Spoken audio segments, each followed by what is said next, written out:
Hello, UCAR. Peter Christensen here, coming to you from the CEO's desk. We're going to talk about today. This isn't going to be. I mean, it is legal.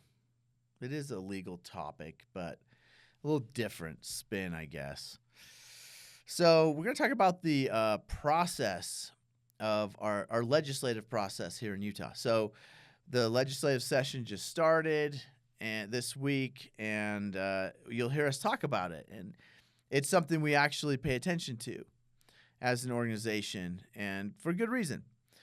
And so we're going to go through the process so you can understand what's going on and maybe ways you can be involved and things to know about that will be helpful. So we have a voluntary legislature, and they meet for, I think it's 45 days. So pretty quick. It's pretty short comparatively. And what does that mean, voluntary? Well, it means all of our legislature, this isn't their full-time job. Most of them have careers outside of this or are retired. And so what does this mean? Well, it means we have a very compact time frame for passing laws in Utah.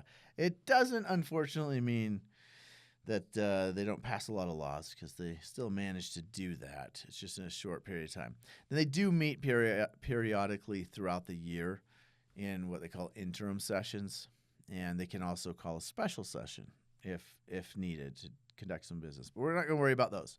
We're going to talk about the actual session and how things become law and how it really works and how this organization works on your behalf in that process. So usually months before the session starts, there are groups talking about proposed bills. And who are those groups? Well, very rarely does your legislator come up with the law, the bill idea themselves. It's usually a constituent. So a voter comes and says, hey, I had this problem. I ran into this issue. Is there anything we could do about it? Or more likely, an organization comes to them and says, it can be a branch of government. It can be a department within government, says, hey, we need this law changed this way, or this added, or this taken away because we've run into these problems. Or we need to accomplish something and we need the law to allow us to do it. And so that's kind of a starting point. So our organization at the state level will sometimes say, hey, we're running into these issues. We have foreseen this problem, or a law that was created in the prior session has created some unintended consequences. We'd like you to look at this. We've got some proposed solutions, something like that. And so we have that, the group introducing the idea, the legislator maybe says, yes, I'll take that on. More often than not, there is more than one group that is talking about it. So the cool thing about being involved and having a group like ours involved is that the legislators know. The realtors are involved in the lawmaking process in the input phase. And they care, and they will watch. And so it's better off if we see some constituent or another group comes and says, we think this law would be great, and they see it has something to do with real estate. They will often call our lobbyists and say, hey, what do you think of this idea? We'd like you two groups to talk to each other. And a lot of the work gets done there. The groups talk to each other. They compromise. They find ways to help each other solve their problems without hurting the other group. And they bring that to the legislator, who then says, okay, I'll sponsor this bill. And that's kind of how it works, right? And then it gets introduced. So what happens in the process? Well, it gets, again, written, proposed.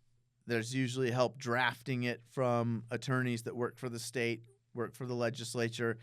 They'll draft it to make sure it doesn't, that's numbered correctly, that it's part of the appropriate, that's in the appropriate part of the code, that it doesn't conflict with other language elsewhere. So that's their job. So they get it all written up. Then it goes to a first reading, and then it is submitted to a committee. And what committee it goes to can be a big deal, because that committee is going to be focused on one subject, right? And so it'll get put into a committee, and the committee can take a look at it. This is, by the way, where you have a chance as a public citizen to go and give input on the proposed bill. And you can go give testimony. You can sign up to speak to the committee on why it's a good idea, a bad idea, or any changes you think should be done. So our group, other groups will get people and send people to testify at these hearings in front of the committee, so that they can hear public input. They can get input from groups. And then they can alter it, they can kick it out, or they can vote to pass it on. And then it goes to the appropriate house. So it either starts in the Senate or the House in Utah. And then it'll go to the floor. It'll be read once. The second reading, I guess, is what we call that. It'll be read there. And then the group, the body, the House or the Senate can look at it and say, we like it, we don't like it. They can propose changes at that point. They can kick it back to the groups who've been helping write it and have them alter things. And then ultimately it comes back for a third reading, and that's where it's voted on. And then if it passes, it'll go to the other chamber. So from the Senate to the House to the Senate. And then it'll go through the same process there.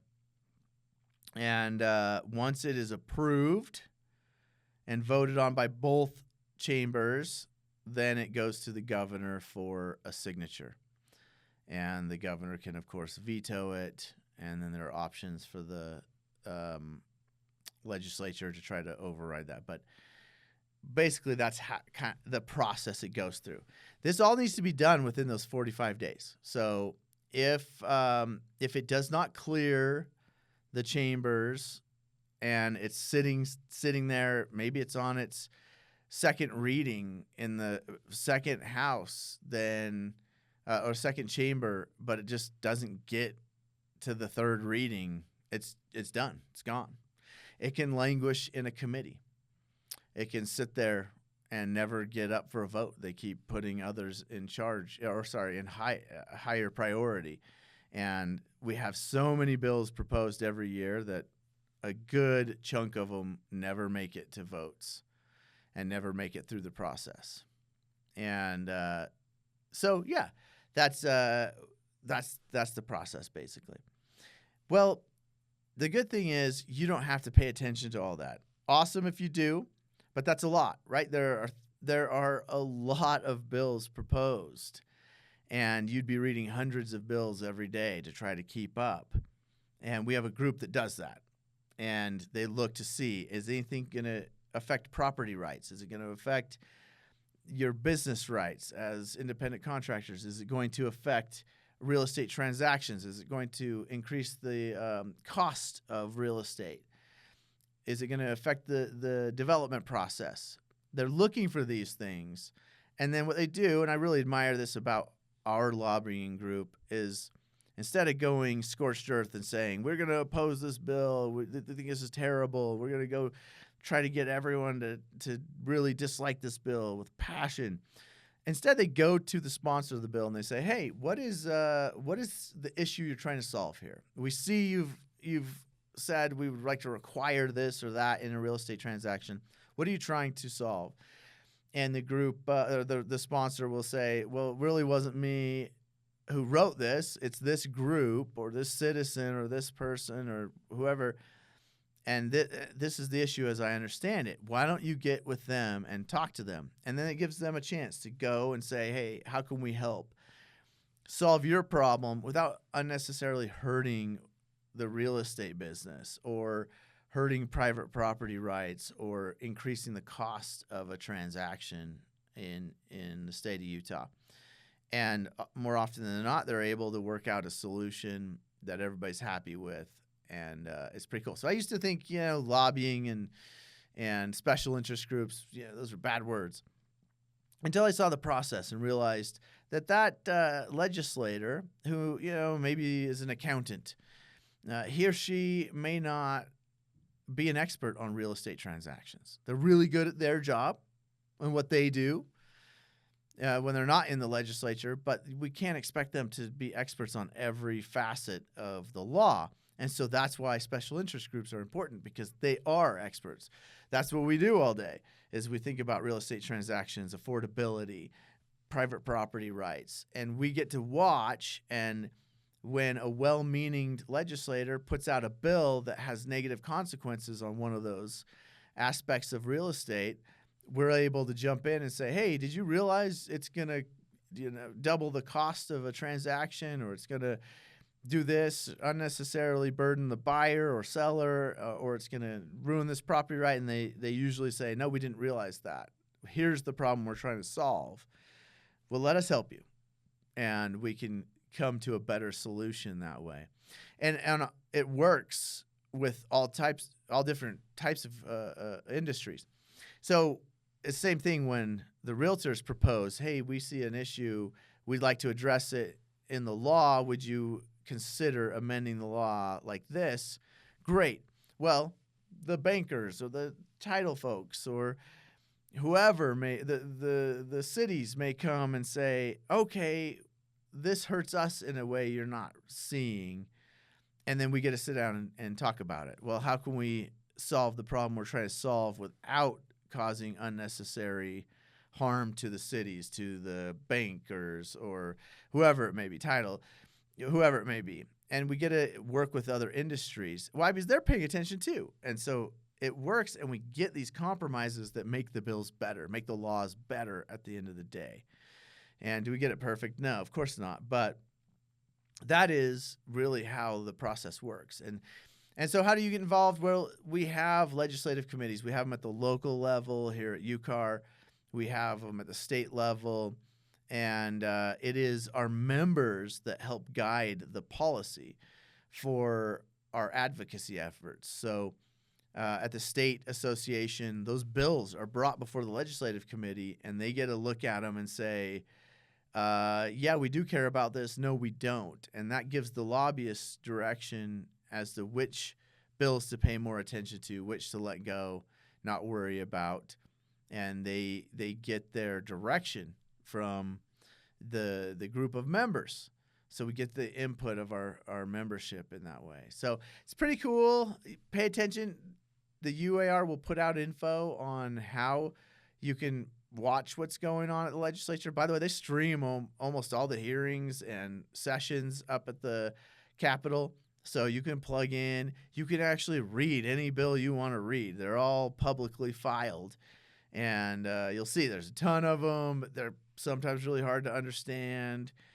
And so it's cool when you get industry professionals to break them down. Here's what's going on. And if you get a chance to go to what do they call it? I'm blanking on what they call it. The legislative day with the UAR, whatever they officially call that. Go to that, and you can learn about some of the bills that are. It's crazy. There's some crazy stuff proposed every year, and some good stuff. So, good thing we have people paying attention. I appreciate it. What the public probably doesn't know is that we watch out for their private property rights. I don't know any other groups that are doing that, and that's something that doesn't really necessarily affect realtors' business. But we go out and do it anyway. We are kind of watchdogs over private property rights, and we advocate for private property rights, and we really try to get cities and the state legislature to not infringe on private property rights. And so it's a good thing that group is there doing that. Anyway, hopefully I was accurate on that. Lobbying is not my wheelhouse, but I love the regulatory stuff and love the policy stuff, I should say, not regulatory stuff, but the policy behind it is really fascinating and pretty cool. And I've been lucky enough to work on some of that in the past. But very, very neat. Pay attention. This is not legal advice. I don't know what of there could have been construed as legal advice, but don't.